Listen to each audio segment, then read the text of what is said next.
más, para conocerle más, Señor del cielo. Padre eterno, yo le pido, Señor, que usted bendiga a cada uno de mis hermanos, Señor. Bueno, se nos fue el hermano. Se nos fue el hermano. Ya, bueno, bendiciones a cada uno de ustedes, hermano. Así que, bueno, vamos a compartir la palabra. Gracias a Dios por cada uno de ustedes, por sus vidas.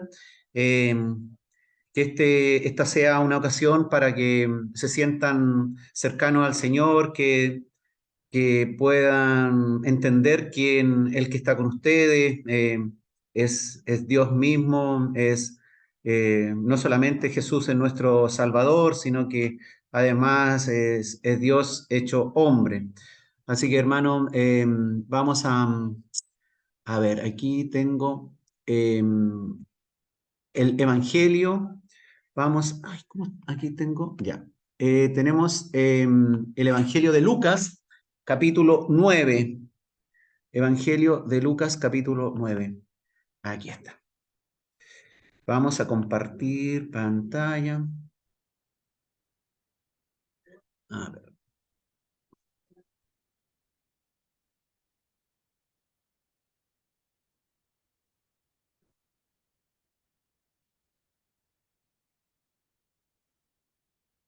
Ya, aquí tenemos. Bueno, la confesión de Pedro. Evangelio de Lucas, capítulo 9. Evangelio de Lucas, capítulo 9. Ahí volvió el hermano Luis. Evangelio de Lucas capítulo 9, versículo 18. Esto también está en Mateo capítulo 16, del 3 al 20, y Marcos capítulo 8, del 27 al 30. Ya, empezamos la lectura. Dice, Pedro confiesa a Jesús como el Cristo. Dice la escritura, aconteció que mientras Jesús oraba aparte, estaban con él los discípulos y les preguntó diciendo, ¿quién dice la gente que soy yo? Ellos respondieron, unos Juan el Bautista, otros Elías y otros que algún profeta de los antiguos ha resucitado. Él les dijo, ¿y vosotros quién decís que sois? ¿Y vosotros quién decís que soy? Entonces respondiendo Pedro dijo, el Cristo de Dios. Ya vamos a leer la versión de Mateo, capítulo 16, y la de Marcos, capítulo 8. Ya, Marcos, capítulo 8. Dice, 8:27. Marcos, capítulo 8, versículo 27. Dice, salieron Jesús y sus discípulos por las aldeas de Cesarea de Filipo, y en el camino preguntó a sus discípulos, diciéndoles, ¿quién dicen los hombres que soy yo? Ellos respondieron, unos Juan el Bautista, otros Elías y otros algunos de los profetas. Entonces él les dijo, ¿y vosotros, quién decís que soy? Respondiendo Pedro le dijo, tú eres el Cristo. Pero él les mandó que no dijesen esto de él a ninguno. Y la otra versión es de Mateo capítulo 16, versículo 13. No, 16. Mateo 16, versículo 13. Ya. Dice, por aquí está, la confesión de Pedro. Viniendo Jesús a la región de Cesarea de Filipo, preguntó a sus discípulos, diciendo, ¿quién dicen los hombres que es el Hijo del Hombre? Ellos dijeron, unos Juan el Bautista, otros Elías y otros Jeremías o alguno de los profetas. Él les dijo, ¿y vosotros, quién decís que soy yo? Respondiendo Simón Pedro dijo, tú eres el Cristo, el Hijo del Dios viviente. Entonces le respondió Jesús, bienaventurado eres, Simón, hijo de Jonás, porque no te lo reveló carne ni sangre, sino mi Padre que está en los cielos. Y yo también te digo que tú eres Pedro, y sobre esta roca edificaré mi iglesia, y las puertas del Hades no prevalecerán contra ella. Y a ti te daré las llaves del reino de los cielos, y todo lo que atares en la tierra será atado en los cielos, y todo lo que desatares en la tierra será desatado en los cielos. Entonces mandó a sus discípulos que a nadie dijesen que él era Jesús el Cristo. Y la gran pregunta que tenemos que respondernos nosotros mismos: ¿quién realmente para nosotros es Jesucristo? ¿Es el Señor Jesús? ¿Quién es?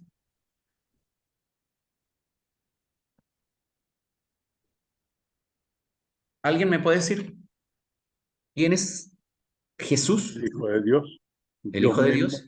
¿Dios mismo? ¿Ya? ¿Quién más? ¿Alguna otra? ¿Están todos de acuerdo? ¿Es Jesús Jehová también?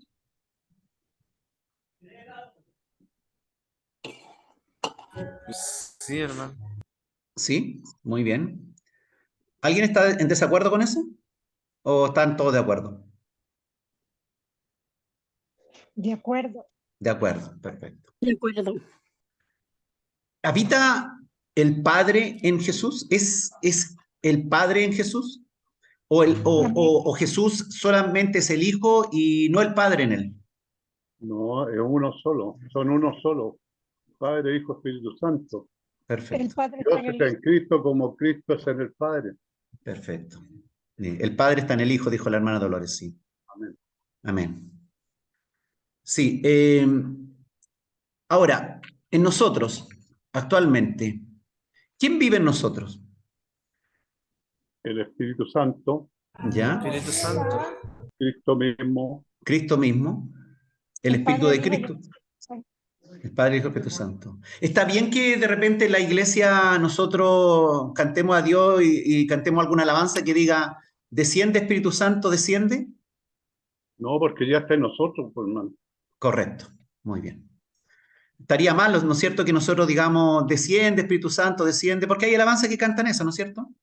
Sí, Porque ya el Espíritu Santo está en medio de nosotros. amén. ¿Por qué el Señor habrá dicho que el Espíritu, cuando hayan dos o tres reunidos en su nombre, Él está en medio de ellos? Porque ellos son tres. No, pero cuando hayan dos hermanos reunidos en el nombre de Jesús. En Eh, nombre de él, hermano, porque se está compartiendo su palabra. Amén. amén, ¿ya? ¿Y alguien iba a decir Porque algo Él más? está en Sí. nosotros. Porque es Dios triuno. Dos y uno, sí, Porque Dios está en nosotros. sí. Pero ¿por qué habrá dicho habrá dicho que cuando Él está en nosotros, cuando estamos dos o más congregados en su nombre? Está con nosotros. ¿Era necesario que lo dijera o habrá alguna acción adicional de Dios en ese momento?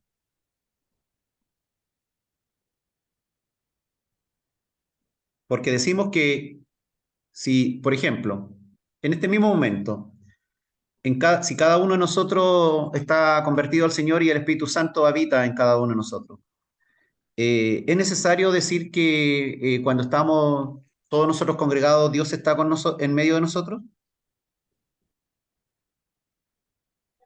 Porque Jesús lo dijo, Amén. ¿sí? Sí, porque Bueno, estamos aparentemente, reunidos en su nombre. ¿ah? Estamos reunidos en su nombre. Claro, estamos reunidos en el nombre de Jesús. Y claro, y evidentemente Jesús habita en cada uno de nosotros, pero también está en medio de nosotros, o sea, está como uniéndonos, ¿no es En cierto? medio. Claro, Sí.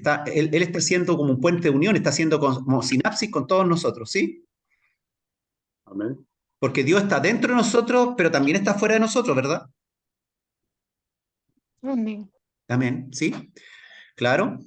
Dios está aquí en Chile, y está ahí en España, y está en el país donde Todos estás, en donde estás tú, ¿verdad? En todos lados.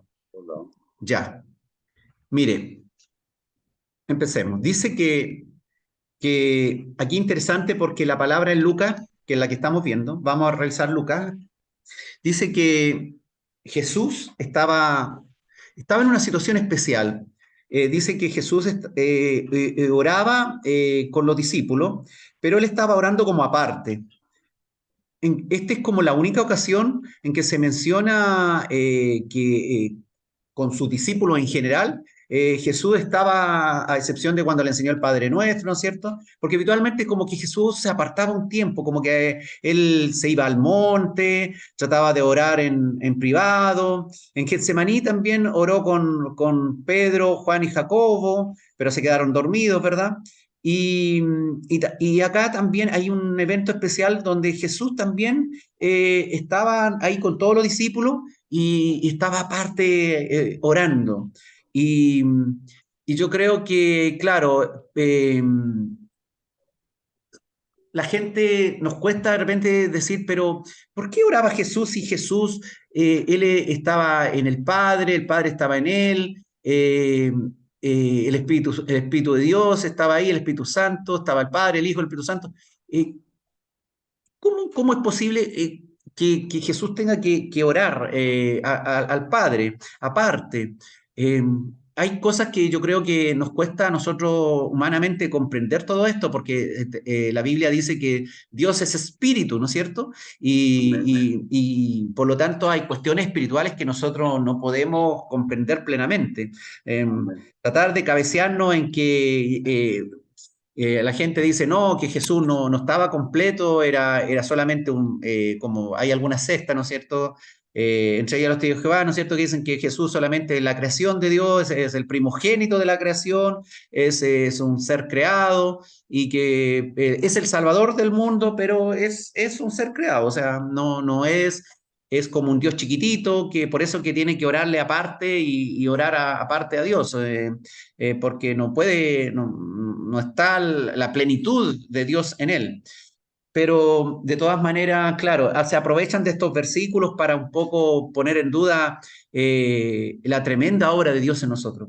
Porque esto, hermano, es increíble, porque cuando nosotros analizamos nuestra vida, eh, y vemos y empezamos a recordar cuestiones de nuestro, a lo mejor incluso de nuestro pasado, de nuestros progenitores o de las personas que que nos criaron, en el hogar donde vivimos.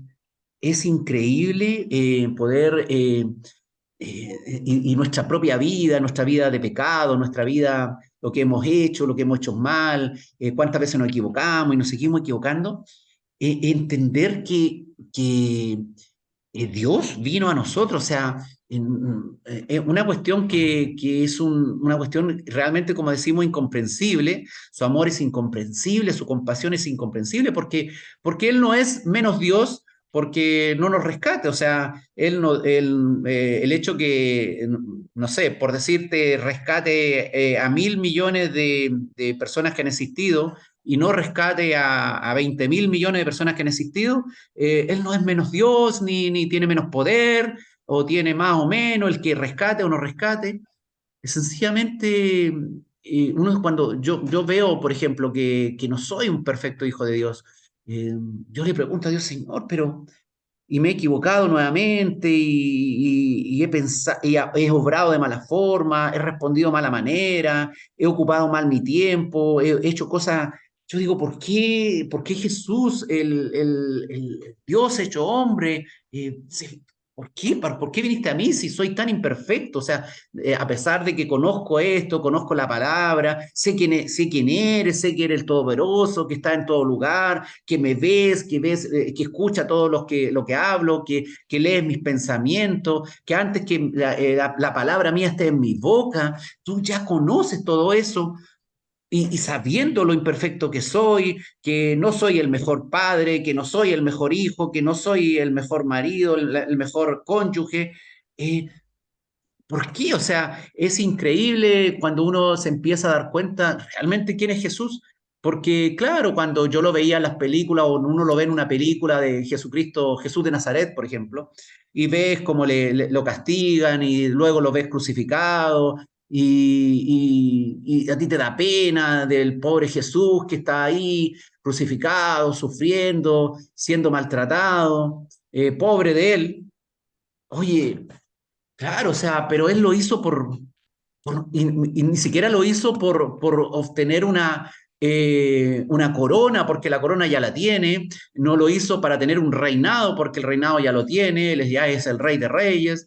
Lo hizo sencillamente por amor, por misericordia, por compasión, se compadeció de nosotros, así como fue al mundo, andaba ahí en Palestina, no llegó en un auto espectacular, no llegó en una nave, no tenía carruaje, me imagino que tenía las mismas sandalias que cualquiera de los que estaban ahí, caminaba tal vez descalzo, andaba con los pies todos sucios, por eso que cuando vino la mujer lloró y le regó los pies con sus lágrimas, él dijo, está lavando mis pies. ¿Eh? Por qué viene este Jesús a nosotros, el Cristo? ¿Qué tiene con nosotros? Por qué se ha empecinado contigo? A pesar de que le fallas hoy día, le vas a fallar mañana, y hoy día te comprometes, voy a decirle, Señor, si yo quiero ser la mejor hija de Dios, quiero portarme súper bien, Señor, ayúdame a ser la mejor madre, la mejor hija, y bueno, volvemos a fallar. Y la gente, al ver los milagros de Jesús, al ver que él tocaba a los paralíticos se paraban, los muertos eran resucitados, o sea, ¿cómo? ¿De dónde? O sea, habían visto, ellos sabían en la historia que Elías había resucitado a una persona, que Eliseo había resucitado a otra, y los huesos de Eliseo también decían que había resucitado a otra persona. Pero ahí delante de sus propios ojos, a la gente de ahí, ellos habían visto levantarse a los muertos, a levantarse a la hija de Jairo, levantarse al hijo de la viuda de Naín, habían visto en un momento determinado, no sé si todavía, pero ya Lázaro también saldría de la tumba. Los ciegos eran sanados, habían muchos ciegos en la época de Cristo. ¿Por qué habían tantos ciegos? Se piensa que era porque tal vez la contaminación, el polvo, la falta de tratamientos médicos, la gente sufría de conjuntivitis o enfermedad de los ojos, y habían muchos ciegos, habían sordos, habían endemoniados, y la gente veía que había sido criado en una familia, en un lugar en una región de aquel tiempo de Palestina que se llamaba Galilea. Palestina en el tiempo de Jesús estaba dividido en tres grandes regiones: Galilea por el norte, Judea por el sur y Samaria por el centro. Y los samaritanos eran mal vistos porque era una región que se había mezclado mucho con pueblos extranjeros.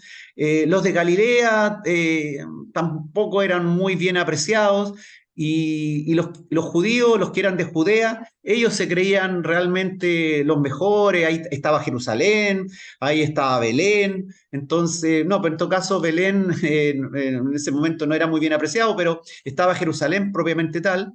Y de Galilea podrá salir algo, decían, y no es este el hijo de José. El papá era carpintero, él fue carpintero también.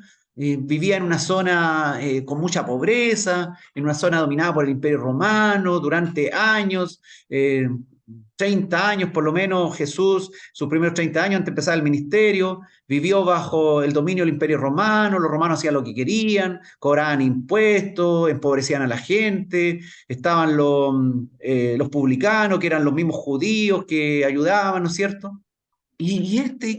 ¿Quién era? Pero de pronto empieza a hacer milagros uno tras otro, le empieza a enseñar la palabra, le empieza a enseñar un Dios cercano, un Dios que ama, le empieza a mostrar que el principal mandamiento es amar a Dios con todo tu corazón, con toda tu alma, y le dice con toda tu mente, y le empieza a hacer algunos agregados y le habla con autoridad a la palabra, y le empieza a traer nuevos conceptos, concepto, le empieza a decir que no es solamente con toda tu alma, con toda tu fuerza, sino le agrega con toda tu mente. O sea, es necesario que conozcas a Dios, que ese Dios pueda realmente llegar adentro de tus pensamientos y vivir en tus pensamientos y que tu vida sea Dios.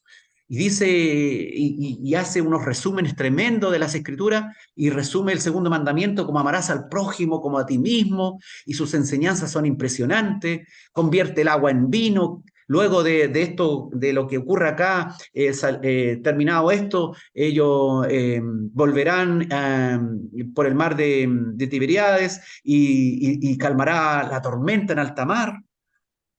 ¿Quién dice la gente que soy yo? Había recién alimentado a 5.000 varones de panes y peces, de 2 panes, de 5 panes y 2 peces.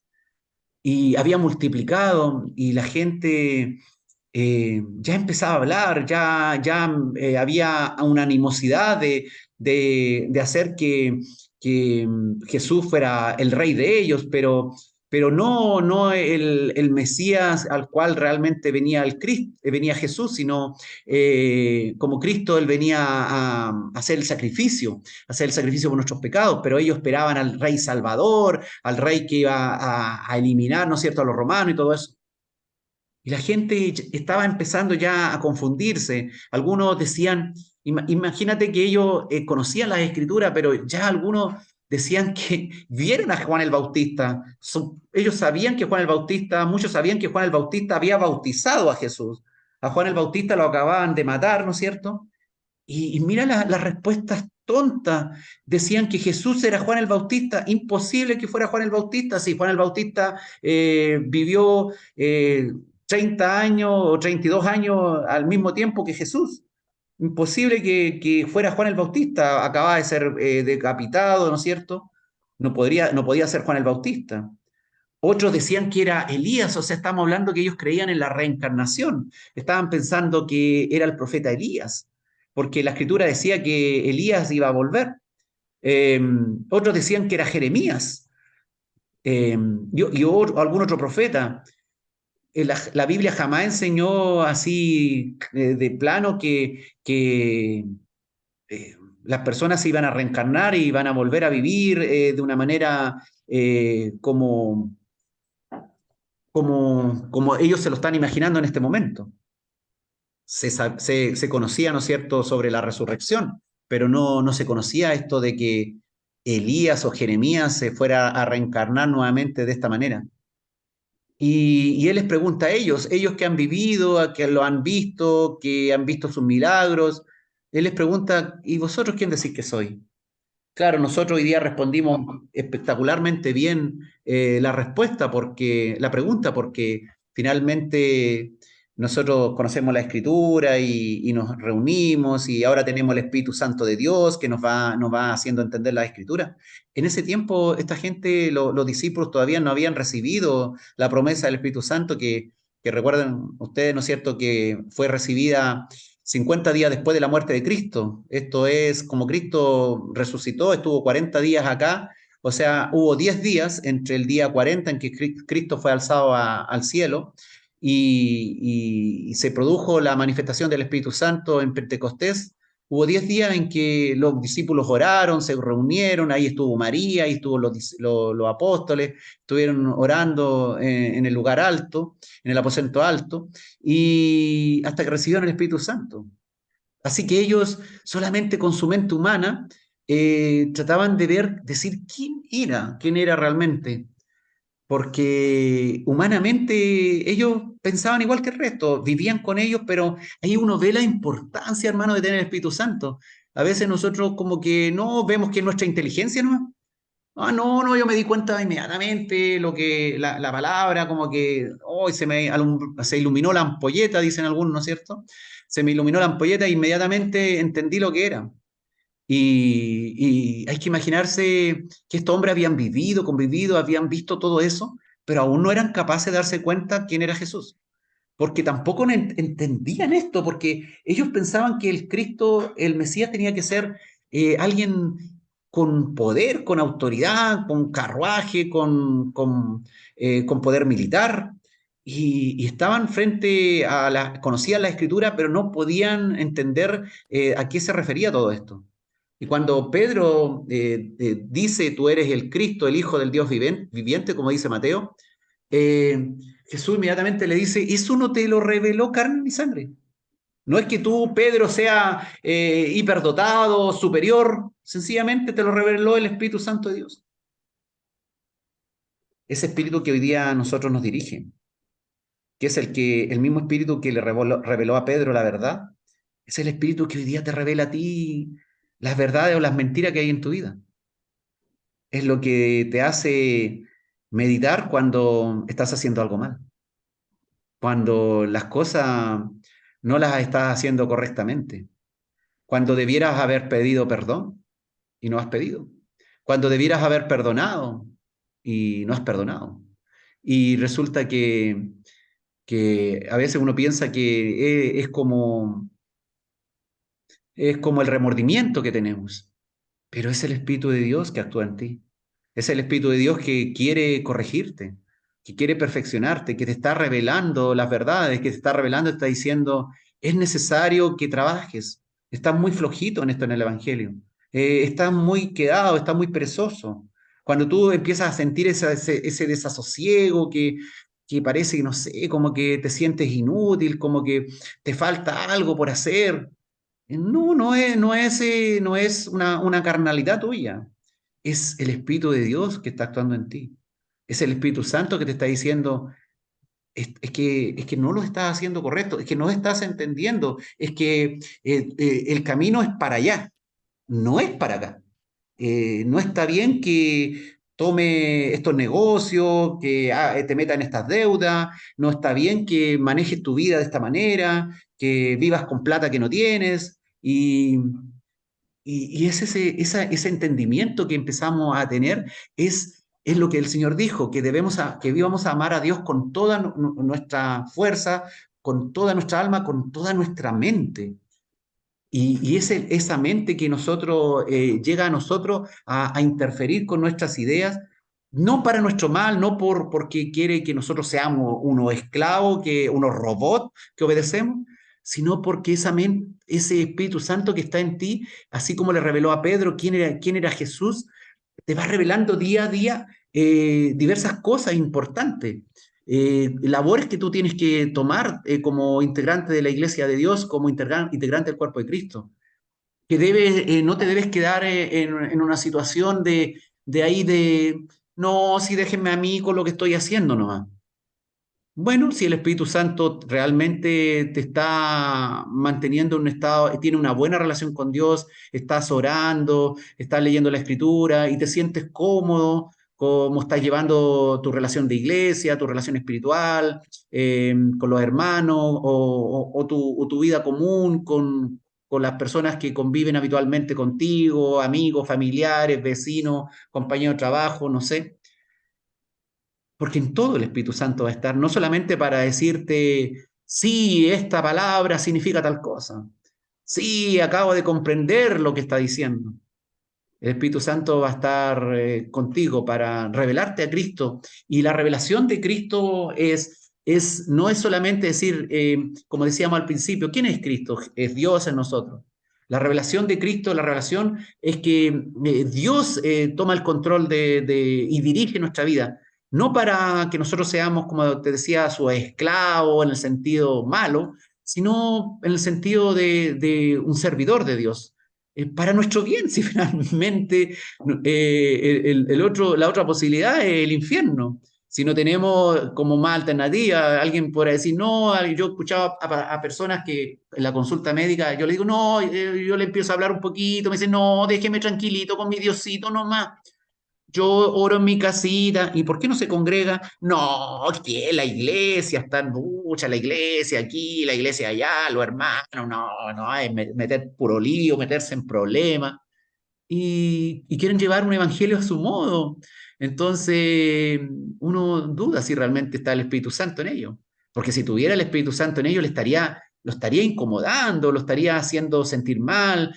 ¿Por qué no te estás congregando? ¿Por qué no estás ayudando? ¿Por qué no estás mostrando amor hacia tus hermanos? ¿Por qué no te estás arrepintiendo de esta maldad que estás haciendo? ¿Por qué no estás cambiando la manera de ser, la manera de actuar en lo público, en lo privado, en lo secreto? El Espíritu Santo es más que decir Jesús es el Cristo, es mucho más que entender que Él es Dios con nosotros. Y, y esto, hermano, es maravilloso que Pedro haya empezado, porque en este punto se produce un quiebre en la relación de Jesús con sus apóstoles, porque él en todo este tiempo ha tratado de mostrar ciertas características suyas, el poder, pero ahora francamente ya entra en tierra derecha y le hace entender ahora que realmente él es el Cristo, el Mesías, el Hijo de Dios. Pero les dice que no se lo digan a nadie, que no se lo cuenten a nadie. ¿Por qué? Porque todavía falta. No, él no quiere que se enteren de una manera así, que él anda diciendo que el Cristo, y vengan inmediatamente los fariseos y lo sacrifiquen, porque todavía faltaban algunas cosas que el Señor tenía que hacer. Importante, hermanos, que nosotros entendamos nuestros tiempos, que hay tiempo para servir a Dios de una manera y hay otro tiempo en donde nosotros debemos provocar quiebre en nuestras vidas. No debemos todo el tiempo estar sirviendo a Dios de la misma manera, no, si es la costumbre como yo sirvo.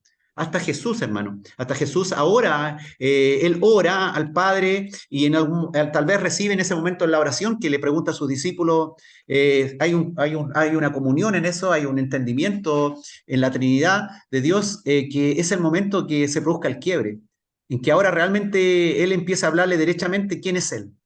Y Él, efectivamente, se empieza a manifestarse ya más claramente para que cuando las cosas sucedan, para cuando Él se sacrifique, cuando Él resucite, ellos entiendan y puedan empezar a entender estas cosas y que que él les avisó que en todo tiempo no solamente él le dijo que iba a morir y a resucitar y por lo menos se lo declaró en 3 ocasiones, sino que además él ya le había dicho que era el Cristo.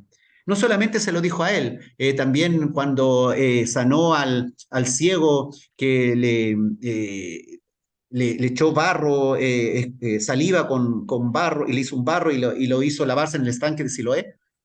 Cuando le dijo, ¿y tú quién eres? Y Jesús le dijo el hijo, que él era el Hijo de Dios y él le adoró. Y él le dijo, ¿quién es para que le adore? Y él le dijo, ahí está frente a ti. Y el ciego sanado le adoró. También en otra ocasión, cuando resucita Lázaro, viene Marta y él le dice que él es la resurrección y la vida, y los que mueran vivirán eternamente, los que mueran en Cristo vivirán eternamente, no morirán jamás. Y Marta le dice, yo sé que tú eres el Hijo del Dios viviente, el Cristo, pero no, el hecho de nosotros saber esto no significa que nosotros ahora estamos ya usted sabe, con nuestra carpeta lista y nada más que hacer. O sea, ya sabemos quién es Jesús y ya entendemos la escritura completamente y ahora estamos arriba del avión y nadie nos baja. El Señor siempre va a insistir en que nosotros trabajemos, que recibamos cada día revelaciones de Dios. Y esas revelaciones las vayamos entendiendo que no es que somos súper inteligentes, súper sabios y hemos adquirido una sabiduría personal, propia, por mérito propio, sino que todo lo que vayamos entendiendo de Dios es que Dios nos va revelando, se va revelando en nosotros. Y así como él tuvo un cambio en su relación con sus discípulos y se le empezó a revelar que él era el Cristo, nosotros también como creyentes tenemos que en un momento determinado hacer ciertos cambios. No podemos seguir siendo, como te decía, el mismo creyente de siempre, no sé, se desempeña en la misma congregación de una manera y es un poco tibio y no quiere comprometerse tanto. El Señor cuando te llama a reconocerle quién eres, quién es Él y qué participación tienes tú en el reino de Dios. Y cuando te empieza a amonestar en tu mente y te empieza a hacer pensar que tal vez no lo estás haciendo bien, que estás perezoso, que estás flojo, que tienes que cambiar, que tienes que mejorar esas relaciones con la familia, con los compañeros, con alguien que es alguien sumamente desagradable y de alguna manera tienes que cambiar esa relación, esforzarte por servir a Dios, esforzarte por amar a Dios, esforzarte por amar al prójimo. Y siente esa molestia de Dios en tu vida, o ahora la empiezas a sentir, o empiezas a pensar que hay cosas que tienes pendiente y que no has solucionado. Es porque Dios quiere revelarse en tu vida y quiere decir que desde hoy día en adelante hay cosas que tú tienes que cambiar. No puedes seguir pensando que cosas erradas como pensaban los apóstoles, que era Elías, que era Juan el Bautista, que era Jeremías, que era otro profeta. Cuando el Señor se revela y te revela una verdad y te hace comprender y te dice, medita en lo que estás haciendo, medita cómo estás llevando tu vida. No es sencillamente una simple advertencia de cualquiera, es el Cristo, el Hijo de Dios, es Dios mismo que te está hablando tu vida y te está diciendo, corrige, corrige, yo te amo intensamente. Pero así como te amo intensamente, necesito, deseo que tú avances en esto, crezcas para que seas un mejor siervo, una mejor sierva de Dios. Hoy día el Señor quiere de algún modo hablarte a tu vida y ya que sabes quién es, ya que conoces quién es Dios, sabes que Él es el Hijo de Dios, es el Trino Dios, el que está en ti, el Espíritu de Cristo, el Espíritu Santo, el Padre también con nosotros. Claro, entonces efectivamente es tiempo, hermano, de que se produzca un cambio en este proceso. No podemos seguir pensando que equivocadamente con respecto a nosotros mismos, con respecto a cómo llevamos el Evangelio. Es hora, hermanos, de empezar a realmente a que si Dios nos habla en un momento determinado y nos dice, y nosotros nos damos cuenta, si este tema es darse cuenta, si usted se está dando cuenta que hay cosas que está haciendo incorrectamente, es porque el Espíritu de Cristo le está hablando a su vida.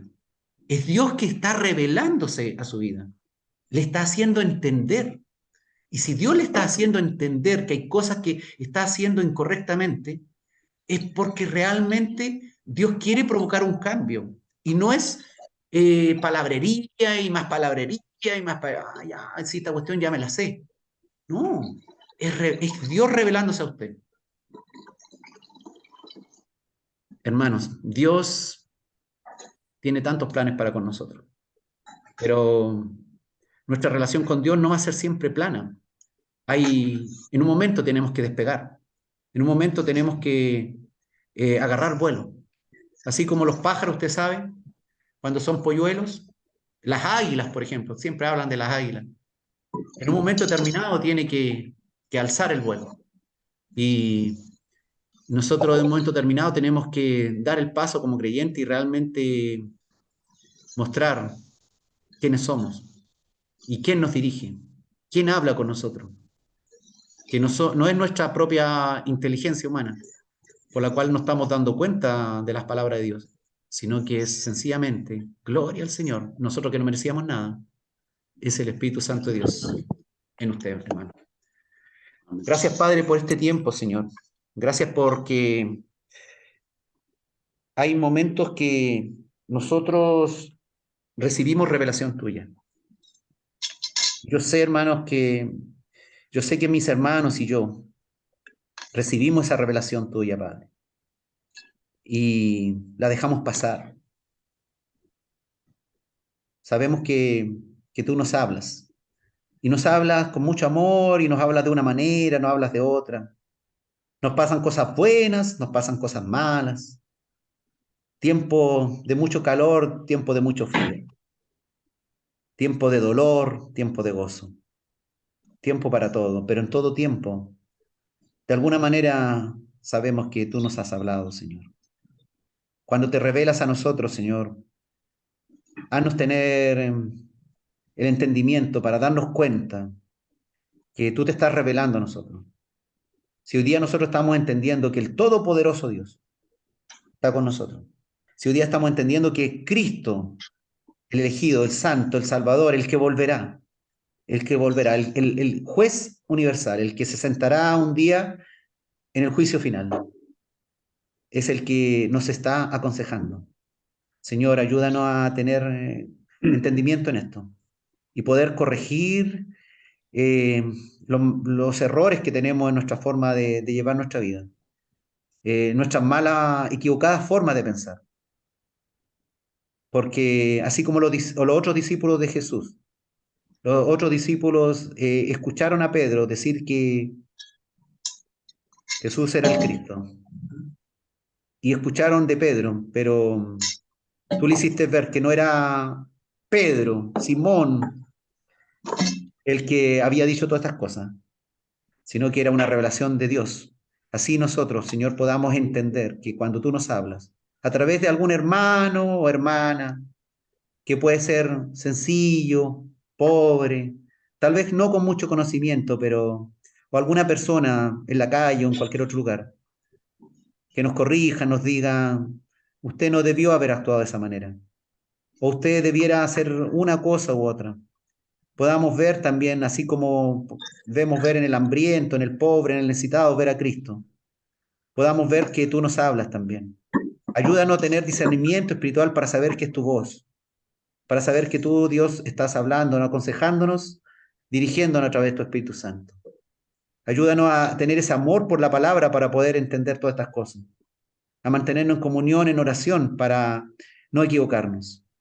Nuestro Señor Jesús, tú nos enseñaste, Dios, que ahí, estando con tus discípulos, orabas, y después de tu oración hiciste la gran pregunta: ¿quién decís que soy yo? Señor, ayúdanos a tener ese hábito de orar y de poder escuchar tus preguntas y también las respuestas para hacer cambios, cambios verdaderos. En nombre de Cristo Jesús te lo agradecemos. Amén.